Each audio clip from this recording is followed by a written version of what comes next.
Everybody's dying to hear you say something about this, and I think everybody was appalled over this Free Press Susan Tompor piece about Made in America. Oh, yeah. Made in Detroit, Made in Detroit. What else can I say? I said it all on the website. Oh, that was a great letter. By the way, that was awesome. WRIF and Made in Detroit are now doing business together. Yeah, that's right. All our shirts are coming from Made in Detroit. Yeah. But yeah, I guess there isn't a whole lot to say about it. I mean, I didn't really hear anybody jumping on her side of this thing. I'm just wondering who she's friends with, because my guy Tommy called me that runs Made in Detroit and was like, he told her from day one, if you're just looking to do a story on that, we don't actually make the stuff in Detroit, and 98% of textiles are imported from somewhere. Everyone look at your tag and your shirt standing in this room. I guarantee it's all China and everything else. And we have tried to take steps, and we will eventually get there. We got big plans what we're doing it for, and we've never done anything but try to use it as something that's positive and great for the city and make a lot of money and donate it to places we think that are doing good things in the city.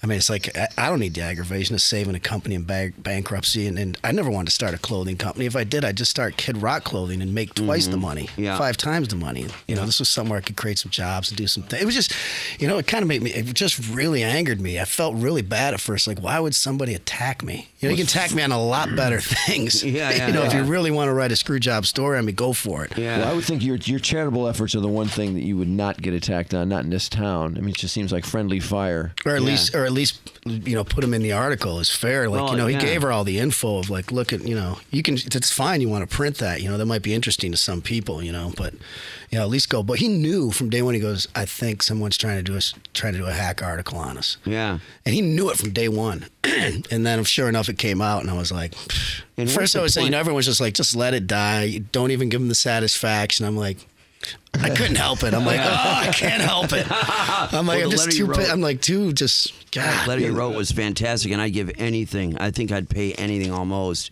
to see the look on her face when she read that. Well, especially you get so sick of having corporations nowadays and all this stuff where you have somebody trying to be politically correct around every corner, and apologize and say something the right way and give a very political, astute answer. This, that, and the other. No one can just tell you to go F yourself anymore. Like, screw you, man. Right, why are you on my back? Yeah, that's right. That first line is the whole, let me first start off by cordially inviting you to go F yourself. And it's so funny, her picture's right here. I know. She looks like she's just gotten the word. Oh, yeah. Well, I don't think I hate that. It's not fair anymore that everyone gets to voice their opinion, whether it be in press or on the internet, and they get to do all this stuff, but they get to do it behind closed doors. Mm-hmm. They get to put you on Front Street, but yet they're behind closed doors. It's like, write whatever you want, but put yourself out there and let us know who you are. If you have an opinion, stand up behind it and say who you are, because it gets so frustrating. You get people telling you to go F yourself, and you're like, wait,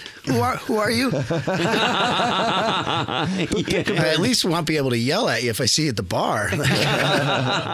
Pick a better target, though. I mean, my God, they in your response, there's then a list of all these charitable organizations you've been involved in.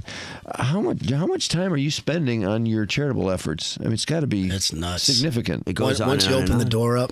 For years, everything I did, I kept pretty low.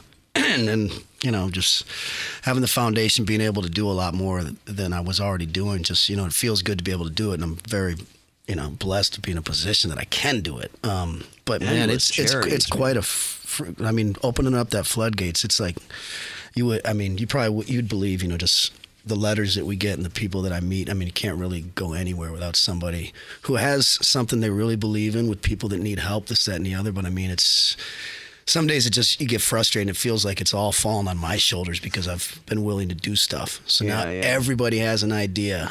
I mean, it would be every day. 4th of July, we want you to come here and do an annual pig roast. We want you to do something here every Christmas. We want you for Thanksgiving to listen. I got to make some tunes, man. Yeah. Well, how often do you have to say no? I mean, it's got to be.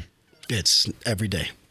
Yeah. That's tough. Well, there's no end to it. That's exhausting. If you say and I mean, the heartfelt letters that just come from people that find out how to get to you. I mean, they come to restaurants that are frequent. They come everywhere. They get people show up at my parents' house. I mean, they go. Oh, man. And it's hard to get upset because these are people that believe in what they're doing and want to help people. And for some reason think I'm the end all to do it. Yeah. And, well, I'm sure they send stuff here. Yeah. And then when you start doing things, and then when someone kind of gets a little angry, like you're not helping them, really gets you upset because you're like, how much is enough? You know, how much, you know, Well, if we all just did a little bit, it'd be cool. Like, I feel like I got the weight of the world sometimes on your shoulders. And I've never complained about being, you know, in the position I'm at with music, you know, even though it's got its ups and downs. You never hear me talk about the downs, but this is one thing where, like, man, it can get you down sometimes. Yeah. Oh, yeah. Well, the Kid Rock Foundation, over $1 million has gone out the doors, the Kid Rock Foundation, just since 2010. Is that right? Yeah. $1 million since 2010, 2 years? And look at all those charities. Look at that endless list of people Yeah. help. Well, yeah, then you look around and it's, you know, I mean, some of the others who are very successful that aren't carrying any kind of a load like Well, this. I mean, I can't say that to be true, though, because I know a lot of people do, and they just don't voice it. Yeah. I did that for a while. There are a lot of people helping out that just don't voice it, and sometimes I think I messed up by voicing it. But, you know, by voicing it, I've also been able to raise a lot of money on my own, so it's kind of a double-edged sword. Yeah. Hey, kids donated to Mittens for Detroit. Yeah, I know. Yeah, I saw that. It's jumped right off the page. Yeah. I know how that happened. We know her. Yeah. How can anyone turn her down? Habitat for Humanity, Friends of Belle Isle, American Red Cross, Coalition on Temporary Shelter, Capuchin Soup Kitchen, Carmanos Cancer. Oh my God! Yeah. Wayne State University scholarships. That's through Made in Detroit, right? Yeah. All this stuff I do on behalf of Made in Detroit and Badass Beer and the Kid Rock Foundation. Mm-hmm. You know, I always mention because a lot of those hands touch each other. Whenever we're doing one deal, a lot of deal comes up, whether it's for Badass and Kid Rock or Made in Detroit and that, they all kind of wash each other and, you know, rub each other's backs. So, you know, I always mention that all three of these things are the reason why we can do a lot of this. You know, Made in Detroit and Badass are the reason why I've been able to help people, you know, buddies that helped me out when I was young, give them jobs outside of, you know, the regular 9-to-5s they had, and hire other people on the outside of that, and keep all these mom and pop realtors. People say, why don't you just start a Made in Detroit store in Detroit? Because we'd put a bunch of our mom and pop stores out of business.